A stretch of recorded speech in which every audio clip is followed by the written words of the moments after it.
Shell, your educator on CSI net life science category. और आज की क्लास में हम बात करेंगे राइबोसोम्स के बारे में, as well as amino acids का जो अटैचमेंट का प्रोसेस होता है tRNA से, उसके बारे में भी बात करेंगे। सो बेसिकली आज हम tRNA के बारे में बात करेंगे, अमीनो एसिड्स का अटैचमेंट विद tRNA के बारे में बात करेंगे एंड राइबोसोम्स को स्टार्ट करेंगे, फिर कल राइबोसोम्स को कंटिन्यू करेंगे। तो इस तरह से चलने वाला है हमारा ये वाला प्रोसेस। एंड उससे पहले लेट मी चेक कि मैं दिखाई दे रही हूँ एंड सुनाई दे रही हूँ या नहीं।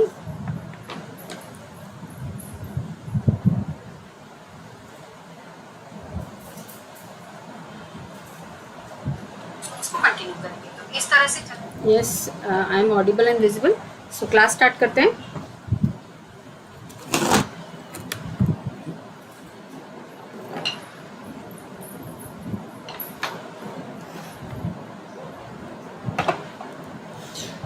अभी तक हमने पढ़ लिया था कि ट्रांसलेशन का मीनिंग क्या होता है, ट्रांसलेशन के लिए क्या इंपॉर्टेंट चीज़ें हैं। 4 इंपॉर्टेंट चीज़ों का लिस्ट हमने बनाया था, mRNA, tRNA, amino acid tRNA, synthetase and ribosome. ये चारों को एक एक करके हमें चेक करना है, एक एक करके हमें इनके बारे में पढ़ना है। सो हमने mRNA के बारे में फर्स्ट क्लास में पढ़ा था, कल tRNA स्टार्ट किया था, आज कंप्लीट करेंगे।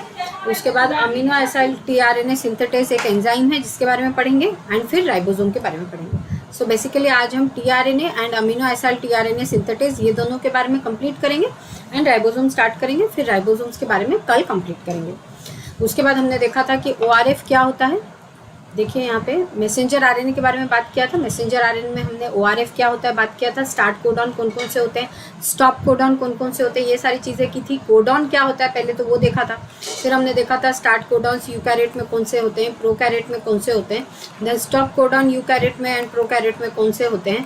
फिर हमने देखा था कि ORF क्या होता है, देन हमने देखा था ORF का स्टार्ट कोडॉन की इंपॉर्टेंस क्या है, अगर स्टार्ट कोडॉन ठीक जगह पे ना हो तो क्या प्रॉब्लम्स आ सकती हैं, ये चीज़ें देखी थी। देन हमने देखा था structure of mRNA in case of prokaryotes, eukaryotes, polycistronic क्या होता है, मोनोसिस्ट्रोनिक क्या होता है, और मोनोसिस्ट्रोनिक होने के बावजूद हम कैसे वैरायटी ऑफ प्रोटीन्स बना सकते हैं in case of eukaryotic cell by the help of alternate splicing, इसके बारे में पढ़ा था हमने। फिर हमने देखा था कि राइबोसोमल बाइंडिंग साइट या शाइन डालगानो सीक्वेंस क्या होता है, कोजैक सीक्वेंस क्या होता है, देखिए कोजैक सीक्वेंस क्या होता है ये चेक किया था। देन कैपिंग और टेलिंग की इम्पोर्टेंस क्या है एक mRNA में in respect to with respect to translation. फिर हमने देखा था कि को ट्रांसलेशन क्या होता है, ट्रांसलेशन कपलिंग क्या होता है। तो ये सारी चीज़ें अभी तक हमने कवर की हैं, ठीक है। सो ये सारी चीज़ें फर्स्ट क्लास में कवर हुई थी। ये ट्रांसलेशन का एक इंट्रोडक्शन था एंड ट्रांसलेशन के रिलेटेड mRNA के बारे में भी था। सो अब आज हम पढ़ेंगे tRNA के बारे में। उससे पहले मैं आपको अनअकैडमी के बारे में बता दूं। Unacademy is the largest platform where you can crack CSI net entrance exam. My code is Shail K10। अगर आप ये कोड यूज़ करेंगे और मेरी क्लासेस को अनलॉक करने के लिए ये कोड यूज़ करेंगे तो आपको फ्री स्पेशल क्लासेस जो कि फ्री है अनलॉक हो जाएंगे एंड आपको 10% ऑफ भी मिलेगा सब्सक्रिप्शन लेने पे। सो अनअकैडमी की लर्नर्स ऐप है, आपको पता होगा। आप मुझे अभी देख रहे हैं यूट्यूब चैनल पे जहाँ पे मैं 7 PM पे क्लास लेती हूँ एंड मैं 7 PM पे मैंने अभी तक DNA का structure, topology of DNA, transcription, replication of DNA in prokaryote eukaryote, transcription of DNA in prokaryote eukaryote and processing of RNA इतना कंप्लीट कर दिया है। 7 PM पे इस चैनल पे मैं क्लास लेती हूँ। इसके अलावा मैं अनअकैडमी की लर्नर्स ऐप पे भी स्पेशल क्लासेस लेती हूँ। आप स्पेशल क्लासेस मेरी देखने के लिए मेरा कोड यूज़ करेंगे तो ही वो क्लासेस अनलॉक हो पाएंगी। वो क्लासेस लाइव होती हैं एंड रिकॉर्डेड वर्जन भी आप देख सकते हैं। सो मेरा कोड जो है शेल K10, आप उसको यूज़ करके अनअकैडमी की लर्नर्स ऐप डाउनलोड कर सकते हैं और वहाँ पर जो स्पेशल क्लासेस हैं उसको अनलॉक करने के लिए ये कोड यूज़ कर सकते हैं। एंड इसके अलावा क्विज़ और टेस्ट भी काफ़ी सारे वहाँ पे हैं ऐप में जो कि फ्री हैं, आप उसे भी देखने के लिए ये कोड यूज़ करके अनलॉक कर सकते हैं। एंड स्पेशल क्लासेस में मैं क्या कर रही हूँ, अभी मैं प्रोटीन पढ़ा रही हूँ। इसके अलावा मैंने एनिमल बिहेवियर के बहुत सारे कॉन्सेप्ट्स कवर किए हैं, बहुत सारे स्पेशल टॉपिक्स भी कवर किए हैं, आप वो सारी चीज़ें देख सकते हैं। देन आपको अगर यूट्यूब चैनल के मेरी क्लासेस और ऐप की क्लासेस एंड दूसरे एजुकेटर्स की क्लासेस पसंद आ रही हैं तो आप सब्सक्रिप्शन ले सकते हैं। प्लस एंड आइकॉनिक 2 तरह के सब्सक्रिप्शन है, दोनों में कुछ सिमिलैरिटीज़ हैं और कुछ डिफरेंसेस हैं। सिमिलैरिटीज़ क्या है, तो दोनों में लाइव क्लासेस होती हैं जो कि एब्सोल्युटली आप डाउट उसमें क्लियर कर सकते हैं 1-to-1। देन टेस्ट सीरीज़ है, unlimited practice and structure schedule दोनों में। लेकिन आइकॉनिक में बहुत सारे एक्स्ट्रा बेनिफिट्स है जो कि प्लस में नहीं है, दे आर आइकॉनिक में आपको एक पर्सनल कोच मिलेगा जो कि आपको पर्सनल लेवल पे डाउट क्लियर कर सकता है। Then study planner and biweekly reviews, then study booster sessions, personalised doubt solving, interview preparations and preparatory study material. So ये बेनिफिट्स एक्स्ट्रा हैं आइकॉनिक में और प्लस से ज़्यादा, ठीक है। एंड देखिए ये प्लस के बेनिफिट्स हैं, आइकॉनिक के बेनिफिट्स ये भी हैं एंड ये भी हैं। सो iconic is much better than plus अगर आप पर्सनल लेवल पे डाउट्स क्लासेस सॉल्व करना चाहते हैं तो। सो अनअकैडमी के लर्नर्स ऐप डाउनलोड करने के लिए आप प्ले स्टोर में जाएं, वहाँ पे इसे इंस्टॉल कर सकते हैं। उसके बाद अपना गोल टाइप करेंगे CSR UGC नेट, मेरा कोड याद रखेंगे शेल K10 जो कि आपने फ्री प्रोडक्ट्स को अनलॉक करने के लिए यूज़ किया था। उसके अलावा जब आप जैसे आप अपना यहाँ पे देखिए, जैसे आप अपना गोल टाइप करेंगे कि आपको पूछा जाएगा कौन सा सब्सक्रिप्शन लेना है, आप सब्सक्रिप्शन अपना सिलेक्ट करेंगे, गेट सब्सक्रिप्शन का बटन पे आएंगे। उसके बाद आपके पास चार्ट आ जाएगा जिसमें कि ड्यूरेशन है सब्सक्रिप्शन का एंड उसका प्राइस लिस्ट है, ठीक है। एंड ये सब होने के बाद में आपको आपका प्रोफाइल कंप्लीट करने के लिए पूछा जाएगा एंड पेमेंट करने के टाइम में आप मेरा कोड याद रखेंगे तो आपको 10% ऑफ मिलेगा एंड EMI में पेमेंट कर सकते हैं एंड मैं आपकी मेंटोर बनूंगी प्लस या आइकॉनिक क्लासेस में। सो यहाँ पे प्राइस लिस्ट है प्लस की, 1 मंथ का है 2900 टोटल, 3 मंथ्स का है 6250 टोटल 2083 पर मंथ, 3 मंथ्स का है 6250 total 2083 per month and 12 months का है 14500 total 1208 per month and 24 months का है 20,000 टोटल 833 रुपीज़ पर मंथ। यहाँ आइकॉनिक के चार्जेस है, 1 मंथ का है 18,000 टोटल 3,000 पर मंथ, 12 मंथ्स का है 26,000 total 2,167 per month and 24 months का है 45,000 टोटल 1,875 पर मंथ। सो आप अगर better guidance and better scope चाहते हैं अपने सक्सेस के लिए, सो आप सब्सक्रिप्शन लीजिए एंड मेरा कोड याद रखिए, ये कोड यूज़ करने से आपको 10% ऑफ मिलेगा। आपको अगर किसी भी एजुकेटर की कोई भी बात इनअप्रोप्रिएट लगती है या कोई भी स्लाइड का कंटेंट इनअप्रोप्रिएट लगता है तो आप एक फॉर्म डाउनलोड कर सकते हैं डिस्क्रिप्शन बॉक्स से और उसे फिलअप करके अनअकैडमी को सबमिट कर सकते हैं। अगर आप पहले होंगे उस प्रॉब्लम को रिपोर्ट करने वाले, you can also claim your prize for this. So let's begin with today's class with TRNA। अभी तक जो पढ़ा था वो तो आपको क्लियर है ही, अब TRNA के बारे में बात करते हैं जो कल शुरू किया था हमने। अनुराग गुड इवनिंग बेटा। सो TRNAs क्या है, तो TRNAs are adapter molecules. What are adapter molecules? So adapter molecules are the molecules which help in interaction, एक इंटरफेस बनाता है। तो TRNA क्या करता है, तो मैंने पहली क्लास में बताया था कि TRNA ही वो मॉलिक्यूल है जो कि mRNA के जो न्यूक्लियोटाइड सीक्वेंस है उसके साथ भी इंटरैक्ट करता है एंड वो अमीनो एसिड को भी लेके आता है। तो TRNA एक तरह का एडेप्टर बन गया ना। एडेप्टर मतलब होता है अगर सिंपल लैंग्वेज में समझने की कोशिश करें तो आप सोच सकते हैं एक एक्सटेंशन बोर्ड होता है ना जो मेन बोर्ड से कनेक्टेड होता है और उसमें फिर हम बहुत सारे और भी प्लग पॉइंट्स लगा सकते हैं। तो आप अगर एडेप्टर को समझने की कोशिश करेंगे तो एक एक्सटेंशन बोर्ड की तरह समझ सकते हैं। तो एक्सटेंशन बोर्ड में क्या होता है, बहुत सारे प्लग पॉइंट्स होते हैं, बहुत सारे जगह से आप वहाँ पे इलेक्ट्रिसिटी को यूज़ कर सकते हैं। वैसे ही एडेप्टर मॉलिक्यूल जो होता है वो एक से ज़्यादा फंक्शन कर सकता है एक ही साथ में। तो यहाँ पे TRNA एक एडेप्टर मॉलिक्यूल है। क्यों? क्योंकि वो at the same time nucleotide sequence के साथ में इंटरैक्ट करता है mRNA के एंड अमीनो एसिड को भी लेके आता है। So it acts as an interface, आप बोल सकते हैं it acts as an interface between amino acid and nucleotide sequence of the mRNA, ठीक है। So TRNA acts as the adapter between codons and amino acids. Simple सी बात है। And TRNA का स्ट्रक्चर बेसिकली ज़्यादा ज़रूरी है। अगर ये चीज़ें पढ़नी है, मैं पहले पढ़ा चुकी हूँ, फिर थोड़ा सा बता देती हूँ। एक TRNA मॉलिक्यूल में 70 से 95 राइबोन्यूक्लियोटाइड्स होते हैं और ये 70 से 95 जो राइबोन्यूक्लियोटाइड्स होते हैं ये उसका लेंथ है, लेकिन उसका जो स्ट्रक्चर है किसी भी RNA का स्ट्रक्चर इतना सिंपल नहीं होता है। उसमें क्या होता है, इंटरनल कॉम्प्लीमेंट्री बेसिस होते हैं। जैसे कि यहाँ पे लेट्स सपोज मैंने पहले भी बात की है ACCG है और कहीं दूर अगर CGGU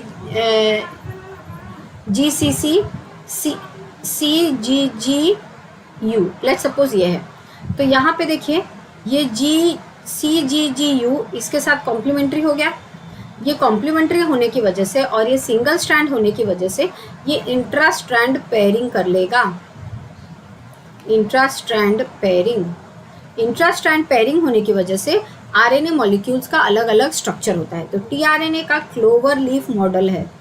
क्लोवर लीफ मॉडल मतलब क्लोवर लीफ क्या होता है, वो लीफ इस तरह से दिखता है, इस तरह से।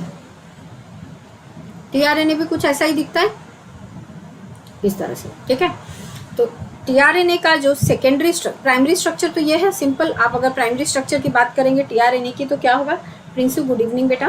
टीआरएनए का जो प्राइमरी स्ट्रक्चर होगा वो क्या होगा, टीआरएनए का प्राइमरी स्ट्रक्चर हो गया सिंपल स्ट्रेट चेन, उसमें राइबोन्यूक्लियोटाइड। सेकेंडरी स्ट्रक्चर क्या हो गया, अगर उसमें कॉम्प्लीमेंटारिटी रीजियंस है तो उनके बीच में बेस पेयरिंग हो जाएगी, ठीक है। तो इस वजह से टीआरएनए का सेकेंडरी स्ट्रक्चर जो है वो एक फोल्डेड स्ट्रक्चर टाइप का है और उसको क्लोवर लीफ मॉडल कहते हैं। तो फिर यहाँ पे एक एक करके उसके स्ट्रक्चर के बारे में बात की गई है। तो अगर ये टीआरएनए है 5 प्राइम एंड है, ये 3 प्राइम एंड है, तो 5 प्राइम एंड से 3 प्राइम एंड वो इस तरह से फोल्डेड फॉर्म में रहता है।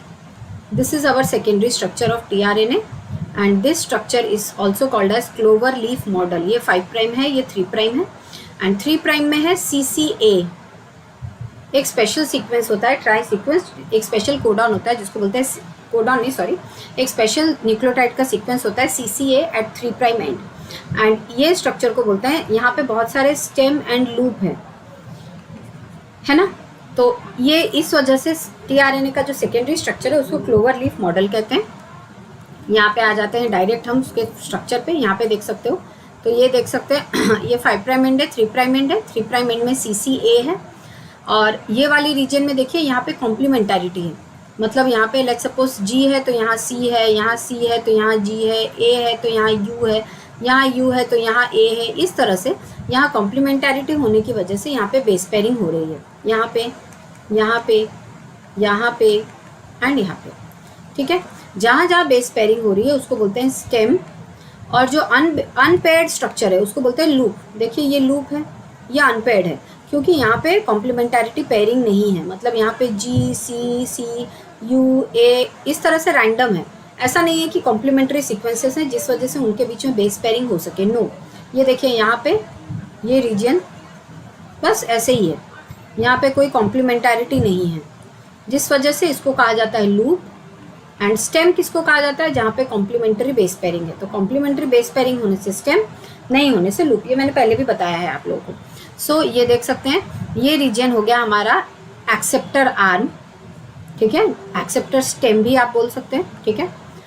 ये वाला रीजन देखिए, ये वाला स्टेम जो है ये हो गया हमारा साई यू या साई सी स्टेम, साई सी या साई यू होता है। एंड ये वाला देखिए साई यू लूप है। वैसे यहाँ पे देखिए ये एंटीकोडन लूप है, ये हो गया हमारा एंटीकोडन स्टेम, ठीक है। अब देखिए यहाँ पे डी लूप है, ये हो गया हमारा D stem. I hope clear है। तो कितने स्टेम है, स्टेम का लिस्ट बना लेते हैं क्या क्या है। एक्सेप्टर स्टेम, ठीक है, साई सी स्टेम या psi you stem, एंटीकोडन stem, D stem. Loop कितने हैं, साई सी या psi you loop, variable loop, D loop, एंटीकोडन loop. I hope ये क्लियर हो गया आप लोग को। कितने लूप हैं, 1 2 3 4। स्टेम कितने हैं, 1 2 3 4। डन, ठीक है। तो ये देखिए ये एक्सेप्टर आर्म है, यहाँ पे अमीनो एसिड को बाइंड करता है टीआरएनए, ठीक है। ये है साई सी या साई यू स्टेम, देखिए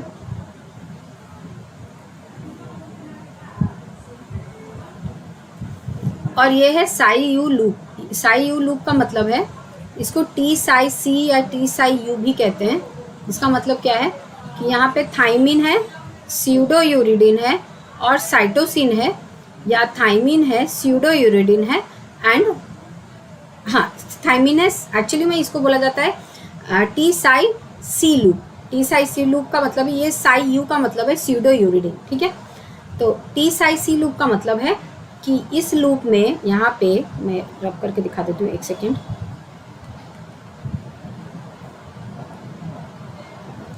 यहाँ पे देखिए टी है, स्यूडोयूरिडीन है और सी है, इसलिए इसको कहा जाता है T psi C loop, T psi सी, ठीक है। उसके बाद ये डी लूप है क्योंकि यहाँ पे डाईहाइड्रोयूरिडीन है बहुत सारे, ठीक है। अब ये डाईहाइड्रोयूरिडीन क्या है और ये टी साइस, टी तो पता चल गया थाइमिन है, सी हो गया साइटोसिन, एंड देखिए थाइमिन डीएनए में होता है, आरएनए में नहीं होता, लेकिन यहाँ पे है। सो जो टीआरएनए है that is very unique because of presence of unusual basis. ये डी क्या है, डाईहाइड्रोयूरिडीन, ये साई क्या है, स्यूडोयूरिडीन, ये सब क्या है, अनयूजुअल बेसिस। सो अनयूजुअल बेसिस और इंट्रास्ट्रैंड पेयरिंग, ये सारी चीज़ें टीआरएनए में बहुत कॉमन देखी गई हैं। इंट्रास्ट्रैंड पेयरिंग क्यों, कॉम्प्लीमेंटारिटी रीजन्स होने की वजह से। फिर अनयूजुअल बेसिस क्यों, एंजाइमेटिक मॉडिफिकेशंस की वजह से, मतलब जो नॉर्मल बेसिस हैं वो एंजाइमेटिकली मॉडिफाई होके अनयूजुअल बेसिस में कन्वर्ट हो जाते हैं। उसके एग्जांपल्स हो गए डाईहाइड्रोयूरिडीन, स्यूडोयूरिडीन, देखते हैं यहाँ पे। तो इतना समझ में आया आप लोग को है क्या क्या। 3' एंड में है एक्सेप्टर एंड, जहाँ पे एक स्पेशल सीक्वेंस है CCA, मतलब A जो है 3' एंड में वही अमीनो एसिड से अटैच होगा, ठीक है। उसके बाद क्या है, T psi C loop, T psi C loop क्या है, थाइमिन, स्यूडोयूरिडीन एंड साइटोसिन। फिर उसके बाद क्या है, एंटीकोडॉन लूप, फिर क्या है डी लूप, फिर क्या है वेरिएबल लूप। ये 5 चीज़ों के बारे में सबसे पहले बात करेंगे, क्या क्या, एक्सेप्टर आर्म या acceptor stem, T psi C loop, variable loop, anticodon loop, D loop. इसमें से 4 लूप है, एक स्टेम है, ठीक है। अब बाकी स्टेम्स के बारे में बात कर लेते हैं, जिनके बारे में नाम नहीं भी पढ़ने से होगा, नहीं तो आप पढ़ लीजिए इन्फॉर्मेशन के लिए। बाकी स्टेम्स क्या क्या हैं, T psi C stem, anticodon stem, D stem, ठीक है। तो कितने लूप है, 4 लूप है, 4 स्टेम है। एक बार और, सबसे पहले क्या है एक्सेप्टर स्टेम, फिर है क्या, देखिए यहाँ पे ये हो गया हमारा एक्सेप्टर स्टेम, मैं सभी मिटा देती हूँ। ये देखिए ये हो गया हमारा एक्सेप्टर स्टेम, ये हो गया हमारा टी साई सी स्टेम, ये हो गया एंटीकोडॉन स्टेम, ये हो गया डी स्टेम, डन। ये एक्सेप्टर स्टेम क्यों, क्योंकि यहाँ अमीनो एसिड एक्सेप्ट होता है, यहाँ पे अमीनो एसिड लगता है ए के साथ में। ये टी साई सी स्टेम क्यों, क्योंकि यहाँ पे जो लूप है यहाँ पे स्पेशल सीक्वेंस है टी स्यूडोयूरिडीन और साइटोसिन का, देखें टी स्यूडोयूरिडीन एंड साइटोसिन। इसका जो ये तो लूप हो गया, इसका जो स्टेम है उसको कहा जाएगा टी साई सी स्टेम या टी साई सी स्टेम, या आप सिंपल बोल सकते हो स्यूडोयूरिडीन स्टेम, ठीक है। उसके बाद ये एंटीकोडॉन स्टेम क्यों, क्योंकि एंटीकोडॉन लूप के साथ लगा है। अब ये डी स्टेम क्यों, क्योंकि डी लूप के साथ लगा है, डन। अब ये एक्सेप्टर स्टेम तो समझ में आ गया क्यों, ये टी साई सी स्टेम क्यों, या psi U, simple T psi C stem या साई यू। इसका मतलब है कि यहाँ पे थाइमिन है, स्यूडोयूरिडीन है एंड साइटोसिन है। डी क्यों, क्योंकि यहाँ पे डाईहाइड्रोयूरिडीन है जो कि यूरिडीन का एक मॉडिफाइड बेस है। वैसे ही यहाँ पे स्यूडोयूरिडीन जो जिसको ऐसे रिप्रेजेंट कर रहे हैं, ये रिप्रेजेंटेशन है स्यूडोयूरिडीन का, ये भी यूरिडीन का मॉडिफाइड फॉर्म है, एंजाइमेटिकली मॉडिफाइड फॉर्म, ठीक है। फिर उसके बाद ये एंटीकोडॉन स्टेम क्या है, या एंटीकोडॉन लूप क्या है, ये एंटीकोडॉन स्टेम। सचिन हेलो बेटा, प्रिंसू कौन सी चीज़ बेटा रिपीट करना है, फिर से बोल दो मुझे एक बार, ओके बोल दो कौन सा चीज़ रिपीट करना है। एंटीकोडॉन स्टेम क्या होता है, एंटीकोडॉन लूप क्या होता है।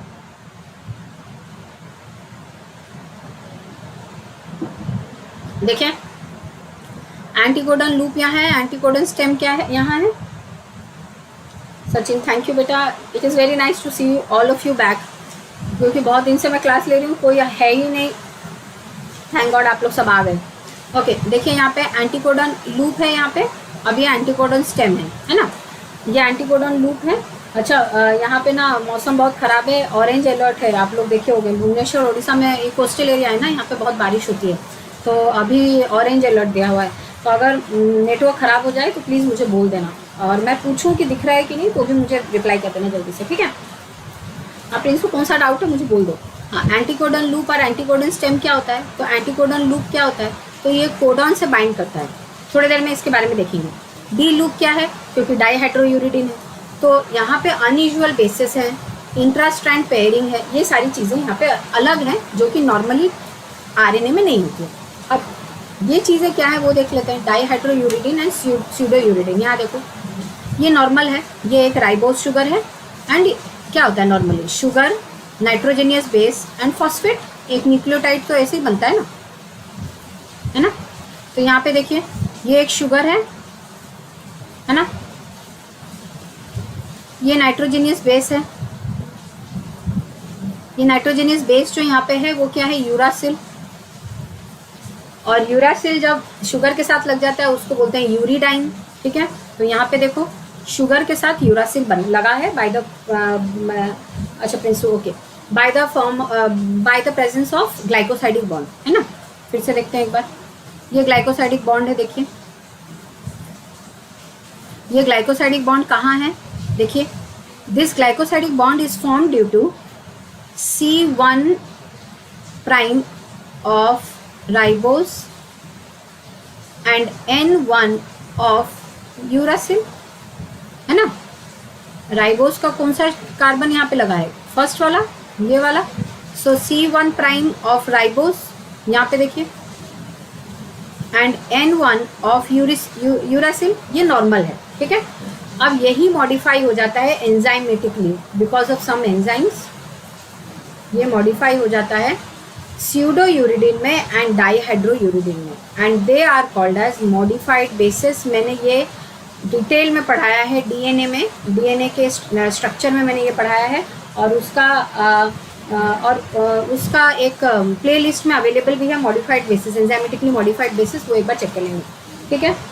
रंजीत गुड इवनिंग बेटा, अनटोल्ड गुड इवनिंग बेटा। सो तो यहाँ पे देखिए, तो ये स्यूडो यूरिडिन और डाईहाइड्रो यूरिडिन क्या है, these are the modified bases. किसका मॉडिफिकेशन, राइबोज और यूरासिल जो बने हैं, कैसे कैसे, सी कार्बन नंबर 1 का ribose and N1 of uracil, इन दोनों के बीच में ग्लाइकोसाइडिक बॉन्ड है, यही एंजाइमेटिकली मॉडिफाई होकर बन जाता है pseudo uridine and dihydro uridine. And ये बहुत इंपॉर्टेंट है, याद रखना, डाईहाइड्रो यूरिडिन को डी लिखा जाता है, ठीक है, एंड स्यूडो यूरिडिन को या तो साई के फॉर्म में लिखा जाता है, नहीं तो साई यू के फॉर्म में लिखा जाता है। ये बात याद रखनी, समझ में आ गया आप लोग को इतना। तो साई यू और साई, नहीं तो डी। तो जो आप लोग देखते हैं ना टी साई सी लू, इसका मतलब ये है एक थाइमिन होगा और एक स्यूडो यूरिडिन होगा, साइटोसिन होगा। नहीं तो फिर आप कहीं कहीं पे साई यू भी देखते होंगे, साई यू का मतलब है स्यूडो यूरिडिन, सिंपल वही। तो अब यूरिडिन में, नॉर्मल में और स्यूडो यूरिडिन में एंड डाईहाइड्रो यूरिडिन में डिफरेंस क्या है वो चेक कर लेते हैं। देखिए यहाँ पे स्यूडो यूरिडिन में और इसमें डिफरेंस याद रखना, ये बहुत इंपॉर्टेंट है, ये वाली चीज़ इंपॉर्टेंट है, इसको याद रखना। क्या है स्यूडो यूरिडिन और नॉर्मल में डिफरेंस क्या है, यहाँ पे देखिए नॉर्मल में राइबोस जो है वो N1 पे अटैच्ड है, N1 पे अटैच्ड है, लेकिन यहाँ पे देखो कार्बन नंबर 5 पे अटैच्ड है राइबोस स्यूडो यूरिडिन में। डन। तो स्यूडो यूरिडिन जिसकी वजह से टी साइसी लूप बना, टी साइसी स्टेम बना, वो स्यूडो यूरिडिन क्यों है, क्योंकि वो 5th कार्बन के साथ में राइबोस अटैच है, जो कि नॉर्मली N1 के साथ अटैच होना चाहिए। डन। स्यूडो यूरिडिन क्या है, डाईहाइड्रो यूरिडिन क्या है, डाईहाइड्रो यूरिडिन और यूरिडिन में डिफरेंस है। देखो यहाँ पे 5th कार्बन और 6th कार्बन के बीच में डबल बॉन्ड है, लेकिन यहाँ पे नहीं है, उस डबल बॉन्ड की जगह पे हाइड्रोजन अटैच्ड है। देखो एक बार और एनलार्ज करके देख लेते हैं। देखो यहाँ इन दोनों के बीच में डिफरेंस, N1 के साथ राइबोस अटैच होने से यूरिडिन है, वही अगर कार्बन नंबर 5 के साथ अटैच्ड है तो वो हो गया स्यूडो यूरिडिन, ठीक है। उसके बाद देखो यहाँ पे 5th और 6th कार्बन के बीच में, यहाँ पे देखो ये डबल बॉन्ड है जो कि यहाँ पे नहीं है, उसकी जगह पे उस बॉन्ड को बैलेंस करने के लिए हाइड्रोजन है। So this is the difference between uridine, dihydro uridine and pseudo uridine. I hope clear हो गया है ये चीज़।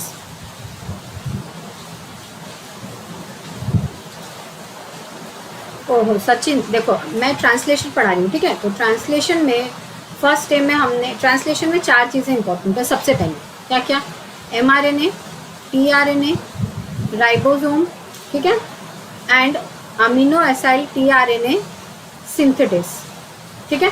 तो हमने फर्स्ट क्लास में mRNA पढ़ लिया था, आज tRNA थोड़ा सा रिवाइज करेंगे और अमीनो एसाइल tRNA सिंथेटिस के बारे में पढ़ेंगे। राइबोसोम के बारे में थोड़ा स्टार्ट करेंगे, कल उसको कंप्लीट करेंगे।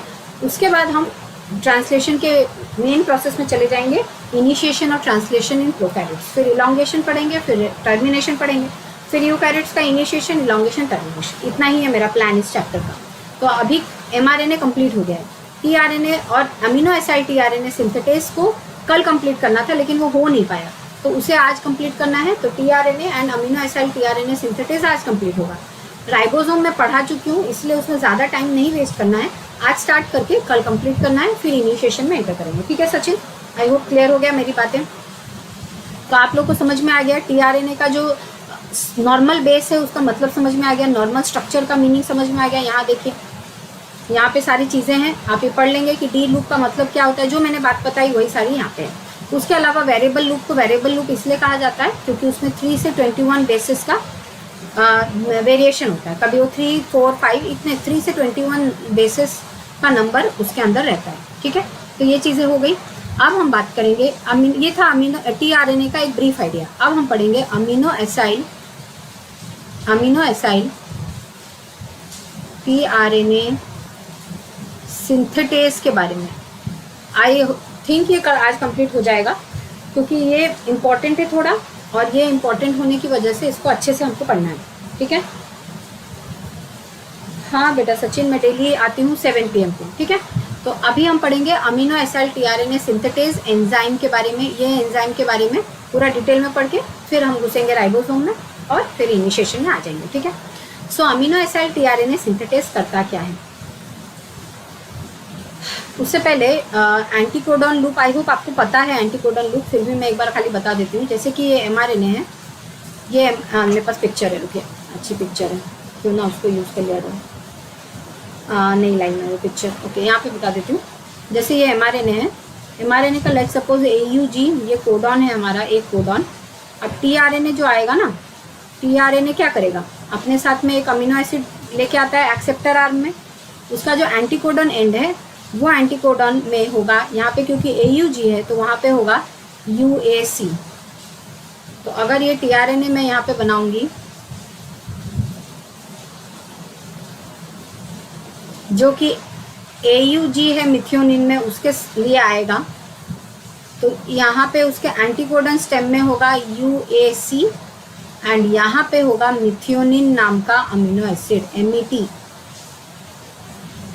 और ये A के साथ अटैच्ड होगा CCA। ये 5' एंड है, ये 3' एंड है, एंड ये है एंटीकोडॉन स्टेम। ये एंटीकोडॉन की वजह से ही ये इस कोडॉन से बाइंड कर पाता है ट्रांजिएंटली, एंड ये मिथियोनिन यहाँ पे छोड़ के ये टीआरएनए चला जाता है। तो ये हो गया ओवरऑल प्रोसेस। अब ये हमें देखना है कि ये टीआरएनए के साथ में ये अमीनो एसिड लगते कैसे हैं, ये बाइंड कैसे करते हैं टीआरएनए के साथ में अमीनो एसिड। सो अमीनो एसिड को टीआरएनए के साथ में अटैच करने के लिए जो एंजाइम है that is called as amino acyl tRNA synthetase. ठीक है, so amino acyl tRNA synthetase amino acid को टीआरएनए से बाइंड करता है, क्योंकि 20 अमीनो एसिड्स हैं। So normally 20 amino acyl tRNA synthetase होते हैं। ठीक है, अब देखते हैं इसके बारे में देखते हैं। सबसे पहले ये जो पूरा प्रोसेस है अमीनो एसिड जो टीआरएनए से बाइंड करता है, ये पूरा प्रोसेस 2 स्टेप में होता है। हम वो 2 स्टेप की बात करते हैं, फिर थ्योरी में आएंगे, पहले डायग्राम चेक कर लेते हैं। देखिए यहाँ पे एक अमीनो एसिड को ड्रॉ किया गया है। सो यहाँ पे क्या है, अच्छा, जिस टीआरएनए के साथ में अमीनो एसिड बाइंड कर जाता है उसे बोलते हैं चार्ज जो टीआरएनए, और जिस अमीनो एसिड के जिस टीआरएनए के साथ में अमीनो एसिड नहीं होता उसको बोलते हैं अनचार्ज्ड टीआरएनए। ठीक है, तो यहाँ पे क्या हो रहा है, चार्जिंग हो रही है। तो देखिए यहाँ पे लिखा है the 2 steps of amino acyl tRNA charging. क्या है इसका मतलब, चेक करते हैं। देखिए यहाँ पे एक अमीनो एसिड का एग्जांपल लिया गया है। किसी भी अमीनो एसिड को अगर मैं ड्रॉ करूँगी तो क्या होगा, C alpha RH C double bond OH NH2, ये एक अमीनो एसिड है ना। आप देखते हैं यहाँ पे इस अमीनो एसिड का ये जो O के ऊपर लोन पेयर ऑफ इलेक्ट्रॉन है वो अटैक करा है यहाँ पे ATP के ऊपर। तो फर्स्ट स्टेप क्या है, चार्जिंग ऑफ टीआरएनए। हम अभी पढ़ रहे हैं चार्जिंग ऑफ टीआरएनए मतलब क्या है, अमीनो एसिड को टीआरएनए के साथ में अटैचमेंट के प्रोसेस को कहा जाता है चार्जिंग ऑफ टीआरएनए। ठीक है, इसका फर्स्ट स्टेप क्या है, फर्स्ट स्टेप में अमीनो एसिड को ATP के साथ बाइंड किया जाता है। ठीक है, इसको कहते हैं, इसको बोलते हैं अमीनो एसिड को एनर्जी मिलती है। कैसे, देखते हैं यहाँ पे। ये जो लोन पेयर ऑफ इलेक्ट्रॉन है ये अटैक करेगा अल्फा फॉस्फेट पे, एटीपी पे। यहाँ पे एटीपी है, एडिनोसाइन देखो ये एडेनाइन है, शुगर मॉलिक्यूल है, 3 फॉस्फेट है, ये अल्फा है, ये बीटा है, ये गामा है, 3 फॉस्फेट। इसका जो लोन पेयर ऑफ इलेक्ट्रॉन है ये अल्फा फॉस्फेट पे अटैक किया है, देखो अल्फा फॉस्फेट पे अटैक किया। यहाँ जैसे अटैक करेगा देखो यहाँ पे कि ये वाला बॉन्ड यहाँ शिफ्ट कर जाएगा, ठीक है, जिस वजह से क्या होगा यहाँ पे ब्रेक होगा और ये पूरा मॉलिक्यूल कहाँ चला जाएगा, इसके पास, यहाँ पे देखो, यहाँ पे आ गया, ठीक है। अब यहाँ पे देखो ये वाली चीज, ये देखो O P O P O, O P O P O, ये पायरोफॉस्फेट के फॉर्म में टूट के हट गया और ये ओ, फिर यहाँ पे P double bond O sugar adenine, C double bond O P double bond O sugar adenine. So इतना मॉलिक्यूल उड़ के नीचे आया, पायरोफॉस्फेट उसको कहा जाएगा, 2 फॉस्फेट है इसीलिए, एंड ये वाला मॉलिक्यूल जिसको सर्कल किया है वो अमीनो एसिड के साथ अटैच हो जाएगा एंड अब उसे बोला जाएगा एडिनाइलेटेड अमीनो एसिड। स्पेलिंग चेक करेंगे,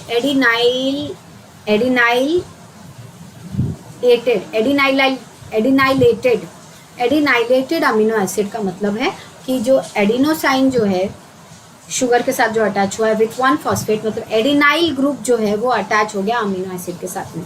एडिनाइल ग्रुप का मतलब क्या होता है, जब एडिनाइन खाली होता है, अकेला होता है, ए होता है, तब उसको एडिनाइन कहते हैं। एडिनोसाइन कब कहते हैं, जब वो शुगर के साथ अटैच हो जाता है। एडिनाइल कब कहते हैं, जब वो शुगर के साथ अटैच होने के साथ में फॉस्फेट के साथ भी अटैच हो जाता है, ठीक है। तो यहाँ पे देखिए, यहाँ पे ये हो गया एडिनाइलेटेड अमीनो एसिड, ठीक है। अब यहाँ देखिए पायरोफॉस्फेट मिला, ये पायरोफॉस्फेट जो है इसके ऊपर पायरोफॉस्फेटेज नाम का एंजाइम काम करेगा और इससे बाकी जो आगे का प्रोसेस है उसके लिए एनर्जी रिलीज होगी। याद कीजिए ट्रांसक्रिप्ट रेप्लिकेशन में भी ऐसे ही होता था। ये जो पायरोफॉस्फेट है ये टूटने की वजह से और एनर्जी रिलीज होती है और वो एनर्जी की वजह से ये वाला रिएक्शन और आगे प्रोसीड करता है, ठीक है। तो ये फर्स्ट स्टेप हो गया हमारा, ए ये हो गया है।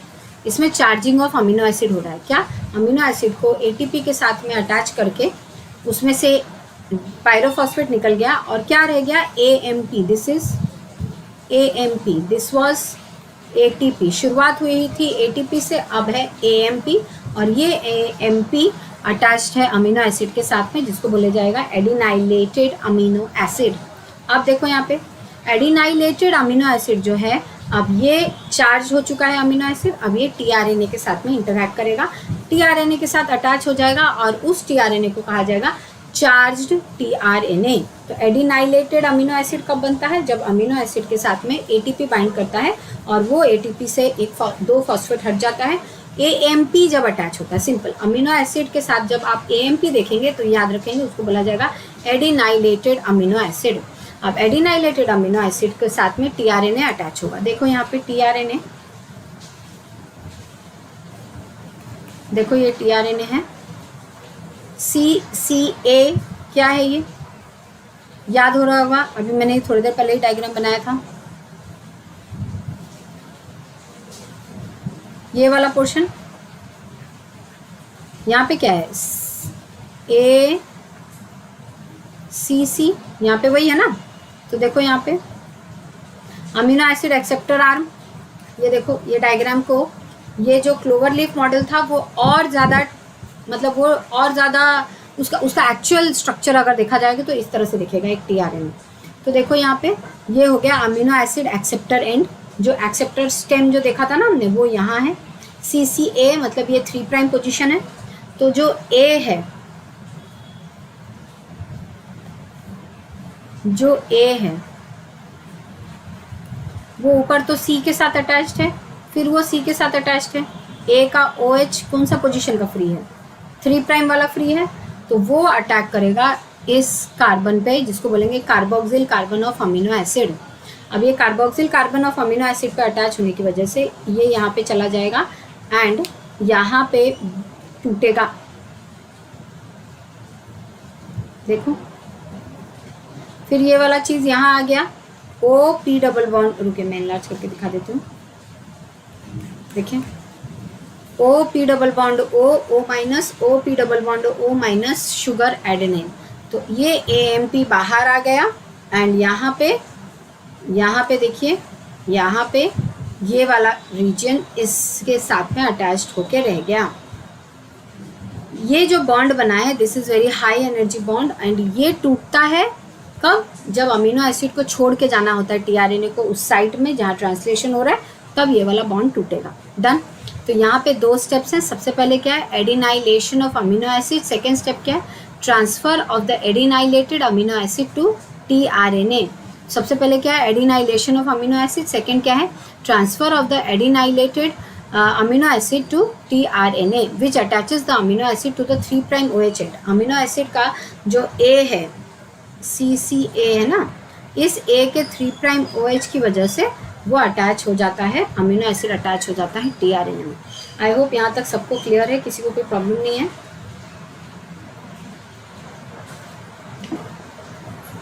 हो गया। तो ये 2 स्टेप्स हैं एंड ये इस प्रोसेस में कौन हेल्प कर रहा है, ये किसकी वजह से हो रहा है, so it is due to amino acyl tRNA synthetase. It is due to amino acyl tRNA synthetase. ठीक है, शुरू करते हैं उसके बारे में। सबसे पहले चार्जिंग रिक्वायर्स। चार्जिंग क्या होता है, tRNA plus amino acid is called as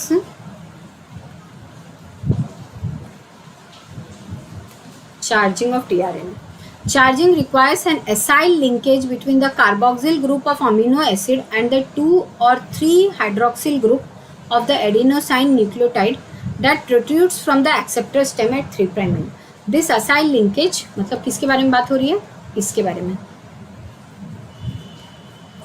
इसके बारे में। This linkage is called as acyl linkage and at the end इसकी वजह से क्या बन जाएगा, एक चार्ज्ड tRNA बन जाएगा।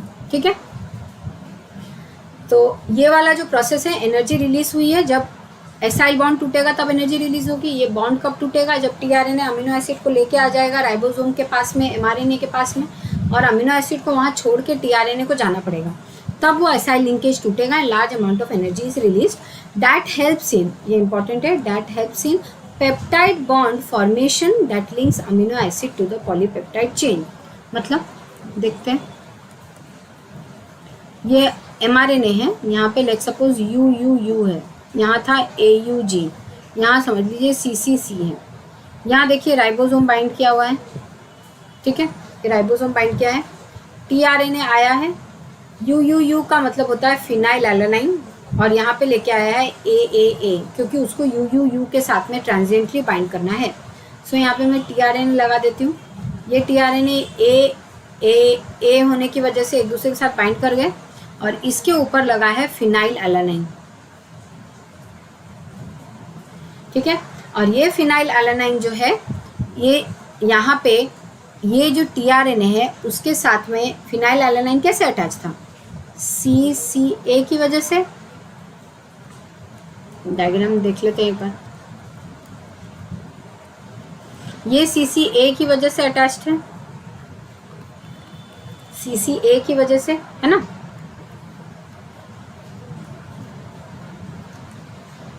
अब देखिए ये CCA के साथ जो अटैच्ड है वो वाला बॉन्ड टूट जाएगा, यहाँ पे देख सकते हैं ये वाला बॉन्ड टूट जाएगा, और ये एसाइल लिंकेज टूटने की वजह से बहुत सारा एनर्जी निकलेगा जो कि यूज़ हो जाएगा, क्योंकि ये अमीनो एसिड को छोड़ के tRNA जा रहा है। एंड लेट्स सपोज पहले से ही 10 अमीनो एसिड एक दूसरे के साथ अटैच्ड हैं, और तो आप क्या करेंगे, इस नए मिथ्योनिन को इसके साथ में जोड़ने की कोशिश करेंगे bye the help of peptide bond. तो सेल विल वांट कि ये जो नया अमीनो एसिड आया है ये प्री एग्जिस्टिंग चेन के साथ में पेप्टाइड बॉन्ड बना लें, और ये पेप्टाइड बॉन्ड कैसे बनेगा, जब ये एसाइल लिंकेज टूटेगा। ठीक है, हाई एनर्जी बॉन्ड जब टूटेगा। डन। आई होप आप लोगों को क्लियर हो गया ये पूरा प्रोसेस, आई होप ये आप लोगों को क्लियर हो गया। फर्स्ट स्टेप क्या है, अमीनो एसिड को एटीपी के साथ अटैच करना, एटीपी एक्चुअली में एटीपी नहीं एएमपी के साथ अटैच करना, that is called as adenylated amino acid. Now the tRNA has CCA at the acceptor arm and A has OH या O at 3' position, so they attack this carboxyl carbon of adenylated amino acid, and as a result of which we get amino acid and tRNA complex and adenine monophosphate released because adenine monophosphate was attached over here. ठीक है, आप लोगों को समझ में आ गया यहाँ तक सबको? आई होप सबको क्लियर है. अब बात करते हैं आगे. जैसे कि आप लोगों को पता होगा एक अमीनो एसिड के लिए एक से ज़्यादा कोडॉन है. देखिए यहाँ पर कोडॉन्स कितने हैं यहाँ पे 64. अमीनो एसिड्स कितने हैं 20. ठीक है, तो 20 अमीनो एसिड्स हैं और कोडॉन्स कितने हैं 3. ये चीज़ें हैं, इतनी चीज़ें याद रखना है. क्या क्या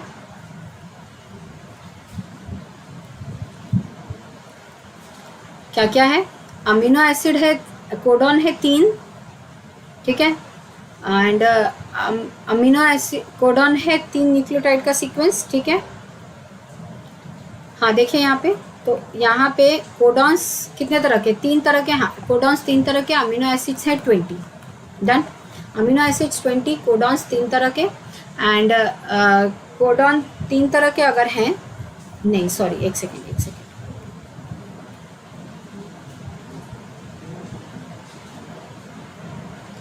अच्छा सचिन, नहीं ये ज़रूरी नहीं है एक्चुअली बेटा, इतना भी ज़रूरी नहीं है. बाई चांस कोई लक ख़राब हो जाता है तो ही ये टेबल को याद रटने जैसा कोई क्वेश्चन आता है. अगर ऐसा क्वेश्चन आता है तो उसको छोड़ देना सही होगा. ये ठीक है, कोई बात नहीं. कुछ चीज़ें याद रख लो, जैसे कि मुझे याद है फिनाइल एलानाइन का क्या है, मिथ्योनिन का क्या है, आर्जिनाइन का क्या है. एक आध कुछ याद कर लो, 2-3 इनमें से याद कर लो जो आसान पड़े, जो कि आसानी से आप यूज़ कर सके एग्जाम्पल्स के लिए. ठीक है, सो देखो यहाँ पे अच्छा मुझे बताओ न्यूक्लियोटाइड्स कितने तरह के हैं आरएनए में? 4 तरह के, है ना. और अमीनो एसिड्स कितने हैं 20.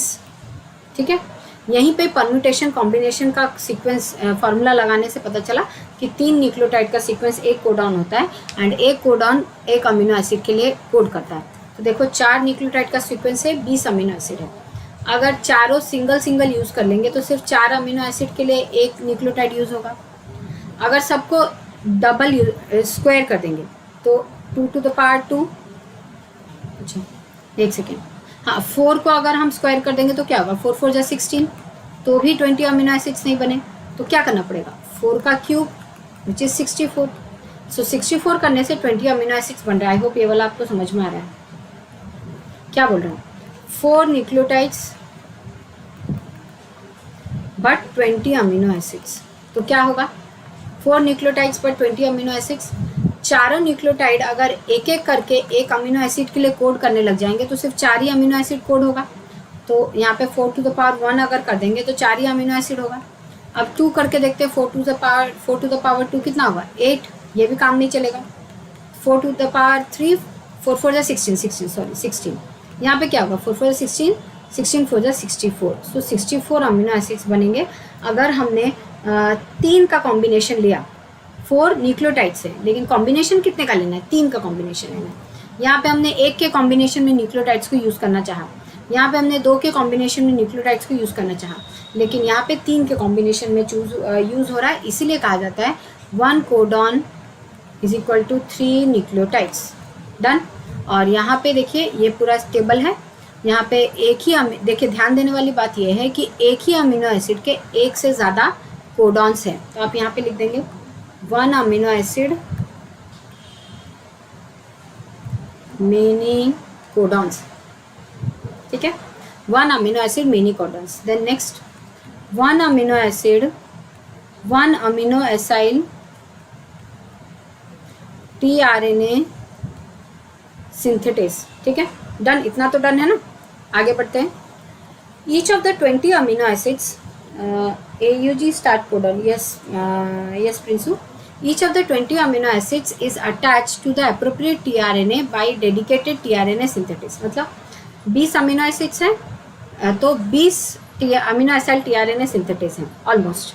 अब वो 20 अमीनो एसिड टीआरएनए सिंथेटेज सबके लिए सफिशिएंट होंगे क्या? सारे मतलब 20 अमीनो एसिड्स हैं तो 20 टीआरएनए ही अमीनो एसिड टीआरएनए सिंथेटेज ही है, क्या इतना सफिशिएंट होगा? नहीं होगा, क्योंकि most amino acids are specified by more than one codon, जो हमने देखा। क्या यहाँ पे देखो, यहाँ पे एक से ज़्यादा कोडॉन एक अमीनो एसिड के लिए काम कर रहा है, तो एक से ज़्यादा कोडॉन एक अमीनो एसिड के लिए काम कर रहा है, और यहाँ पे each of the 20 amino acids is, और यहाँ पे ये बता रहा है कि क्योंकि 20 अमीनो एसिड्स है सो 20 अमीनो एसिड टीआरएनए सिंथेटेज भी है, तो 20 tRNA amino acid tRNA synthetase 20 जो कोडॉन्स है उसे तो सेटिस्फाई कर देगा, लेकिन ऐसा नहीं होता है। तो फिर एक्चुअली में होता क्या है, तो एक यहाँ पे देख सकते हैं, एक टीआरएनए, एक सेकेंड में चार्ज लगा देती हूँ, 1 tRNA is equal to 1 amino acid, मतलब एक टाइप का टीआरएनए एक ही टाइप का अमीनो एसिड लेके जाएगा। Then 1 amino acid is equal to more than 1 codon, ध्यान से देखेंगे है ना, 1 amino acid is equal to more than 1 codon, 1 tRNA is equal to 1 amino acid. Now next, ऐसा होने की वजह से क्योंकि मोर देन 1 कोडॉन यूज हो रहा है एक अमीनो एसिड के लिए, तो इसके लिए यहाँ पे टीआरएनए जो है वो भी सिर्फ 20 अमीनो एसिड्स को एक एक बार उठाने का काम नहीं करते, लाने का काम नहीं करते हैं, क्योंकि बहुत सारे कोडॉन्स हैं जो कि अनयूज पड़े हैं, जो कि 20 अमीनो एसिड्स के लिए ज़्यादा हैं, ज़रूरी से ज़्यादा हैं। लेकिन अगर ऐसा है तो यहाँ पे दिखाया जा रहा है because most amino acids are specified by more than 1 codon, ज़्यादा अमीनो एसिड सिर्फ एक कोडॉन से स्पेसिफाई होते हैं। जैसे कि यहाँ देखिए, जैसे कि ये चारों थ्रियोनिन के लिए है, ये चारों एस्पेराजिन लाइसिन के लिए है। So more than 1 codon is required for 1 amino acid, बस ये यही बोल रहा है। सो यहाँ पे हम देख लेते हैं,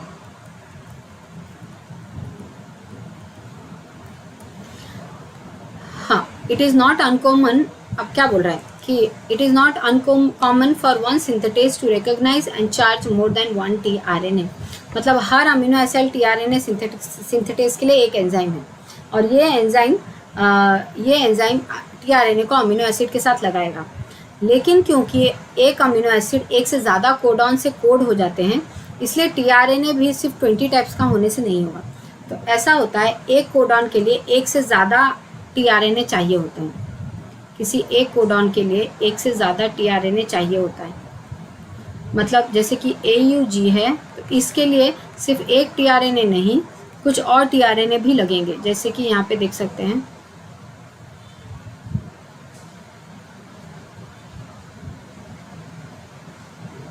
देखिए नहीं है यहाँ पे, let's suppose AGU, AGC, AGA, AGG, देखिए यहाँ पे एक से ज़्यादा कोडॉन है ना एक अमीनो एसिड के लिए, तो देखिए सेरिन जो है वो दो कोडॉन से कोड हुआ है, ग्लाइसिन जो है 4 कोडॉन से कोड हुआ है। तो इस तरीके से 1 amino acid is equal to more than 1 codon, and 1 codon एक से ज़्यादा होने की वजह से टीआरएनए सिंथेटेज यानी वो एंजाइम का भी ज़्यादा होना ज़रूरी है। तो वो क्या करेंगे, तो वो अमीनो एसिड टीआरएनए सिंथेटेज क्या करेंगे, टीआरएनए के साथ में अमीनो एसिड को अटैच करने की कोशिश करेंगे। लेकिन यहाँ पे जो अमीनो एसिड अटैच होगा वो ये बात ध्यान रखना कि वो रिलेटेड टीआरएनए से ही अटैच्ड हो। जैसे कि आर्जिनाइन के लिए एक टीआरएनए से तो नहीं चलेगा, 4 कोडॉन है, तो जो आर्जिनाइन को ट्रैवल भी मतलब जो आर्जिनाइन को लेके भी जाएगा वो टीआरएनए मतलब एक से ज़्यादा टीआरएनए ज़रूरी पड़ेगा यहाँ पे, सिंपल सी वही बात है। तो वही बात मैं बताने की कोशिश कर रही हूँ। देखिए यहाँ पे सिंपल में रुकिए, ये चीज़ें थोड़ा कंफ्यूजिंग लग सकती हैं लेकिन ध्यान से सुनने से हो जाएगा। जैसे कि 1 amino acid is equal to 1 amino acyl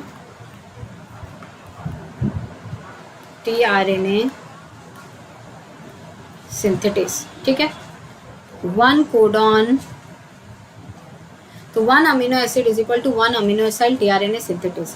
क्योंकि 20 अमीनो एसिड्स जो हैं वो सिर्फ एक ही कोडॉन से, ऐसा तो नहीं है कि 20 amino acid is equal to 20 codon, बस मैंने ऐसा तो नहीं कहा आप लोगों को। जिस तरह से यहाँ कह रही हूँ 1 amino acid is equal to 1 amino acyl tRNA synthetase, वैसे यहाँ कह रही हूँ 20 amino acid is equal to 20 codons, ठीक है। तो 20 amino acids is equal to 20 codons, मतलब ज़्यादा बहुत सारे कोडॉन्स हैं। तो इसका मतलब ये है कि उन कोडॉन्स से भी तो बाइंड करना ज़रूरी है टीआरएनए को। एमआरएनए है, ये एमआरएनए है, यहाँ पे लेट सपोज यू है। अब टीआरएनए आएगा, बाइंड करेगा इस यू से और उस हिसाब का अमीनो एसिड लाएगा। तो ये टीआरएनए को इस कोडॉन से बाइंड तो करना पड़ेगा एंटी कोडॉन की वजह से।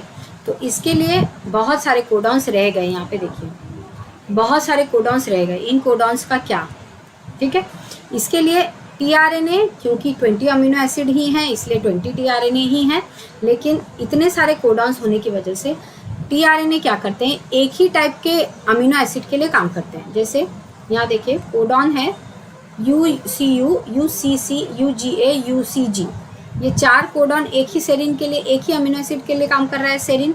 तो टीआरएनए क्या करेगा, ये चारों को जब बाइंड करेगा सेरिन ही लाएगा। उसे ये पता होगा कि ये 4 जो हैं वो सब सेरिन के लिए हैं। इन टीआरएनए को कहा जाएगा कॉग्नेट टीआरएनए या isoaccepting tRNA. I hope ये क्लियर हो रहा है आप लोगों को। कॉग्नेट टीआरएनए या आइसो एक्सेप्टिंग टीआरएनए। सिंपल आप शुरू से शुरू करेंगे तो ऐसा बोलेंगे 1 amino acid is equal to 1 amino acyl tRNA synthetase, मतलब 20 amino acyl tRNA synthetases are found in cell. ठीक है, फर्स्ट पॉइंट ये। सेकेंड पॉइंट ये क्यों, सेकेंड पॉइंट क्या, सेकेंड पॉइंट है 20 amino acids is equal to 20 codons. ये हम लोग का आइडिया है, ये आइडिया था, पहले लग रहा था ऐसा कुछ होगा लेकिन ऐसा है नहीं। तो इसका मतलब क्या है, 20 amino acids is equal to 20 codons, लेकिन कोडॉन्स तो बहुत सारे हैं, तो बाकी कोडॉन्स का क्या। तो इसके लिए उन सब से भी टीआरएनए इंटरैक्ट करेगा। कैसे करेगा, तो tRNA can bind with more than one codon which specify for the same amino acid। मेरा सेंटेंस माइंड करेंगे, क्या है sentence, more tRNA molecules can interact with more than one type of codon which code for only single amino acid। मतलब tRNA इस table से in bracket में जो भी हम कोडॉन्स आएंगे उनके साथ इंटरैक्ट कर लेगा और उन टीआरएनएस को कहा जाता है आइसो एक्सेप्टिंग टीआरएनएस। आई होप समझ में आ रहा है आप लोगों को, समझ में आ रहा है आई होप आप लोगों को, ठीक है। तो इसे कहते हैं iso accepting tRNA synthetase. Each of the 20 amino acids is attached to the proper tRNA by a single dedicated tRNA synthetase. Because most amino acids are specified by more than one codon, it is not uncommon for one synthetase to recognize and charge more than one tRNA। और ये भी बात है, एक amino acid tRNA synthetase कितना काम करेगा, तो वो इतने सारे जो कोडॉन्स हैं उस रिलेटेड जो टीआरएनए आएंगे ये उन्हें ठीक से पहचानता है। देखो यहाँ पे synthetase to recognise and charge more than one tRNA, मतलब वो आइसो एक्सेप्टिंग टीआरएनए को भी चार्ज करे और मॉडिफाई करे। The same tRNA synthetase is responsible for charging all tRNAs of a particular amino acid. I hope ये बात clear हो गई आप लोगों को, आई होप ये क्लियर है आप लोगों को, आई होप ये क्लियर है। तो यहाँ पे टीआरएनए के बारे में हमने ब्रीफली पढ़ा, थोड़ा बाकी है वो कल पढ़ेंगे। और राइबोसोम्स के बारे में हमको बेसिकली पढ़ना है। राइबोसोम्स का ये प्रोकैरियोट यूकैरियोट उनके सब यूनिट्स, ये सारी चीज़ें पढ़नी है, इस पे ध्यान देंगे हम कल। अभी के लिए इस क्लास को बंद कर देते हैं अभी, क्योंकि 9 बजे फिर से मेरी ट्रांसक्रिप्शन की क्लास है। एक ही वीडियो में सारा ट्रांसक्रिप्शन इन प्रोकैरियोट 9 बजे कंप्लीट कर लेंगे। कल भी ट्रांसक्रिप्शन इन यूकैरियोट, फिर उसके नेक्स्ट दिन स्प्लाइसिंग ऑफ आरएनए कंप्लीट करेंगे। अभी के लिए आपने राइबोसोम को अभी के लिए अभी हमने टीआरएनए सिंथेटेज के बारे में पढ़ा। कल हम इसी को कंटिन्यू करके राइबोसोम कंप्लीट कर लेंगे, फिर नेक्स्ट डे इनिशिएशन में जाएंगे, ठीक है। तो thank you all, thank you for watching, thank you for responding. कल 7 बजे की क्लास में बहुत सारा पढ़ने की कोशिश करेंगे। एक दिन में आई थिंक राइबोसोम कंप्लीट करके फिर और भी एंटर करेंगे बहुत सारी चीज़ों में, ठीक है।